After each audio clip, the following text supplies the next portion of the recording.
Okey, untuk tahu ni potong dadu besar-besar Okey, potong besar-besar macam ni.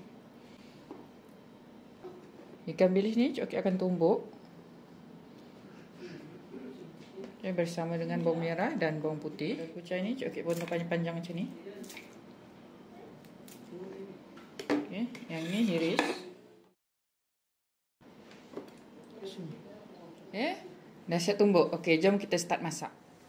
Okey, ni Cik Okey nak masak yang versi sihat. Jadi Cik Okey tak guna minyak untuk menumis Cik Okey akan rebus bahan tumbuk tadi Okey.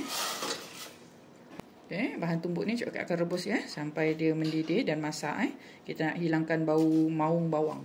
Bahan dah mendidih, boleh masukkan santan Okey, kita masakkan santan ni. Masukkan tahu. Lepas tu Cik Okey masukkan 1 sudu kecil garam. Tahu tu dah hampir nak masak, boleh masukkan tauge. Cik Okey masukkan juga bahan hiasan. Okey, cili hidup dan daun kucai.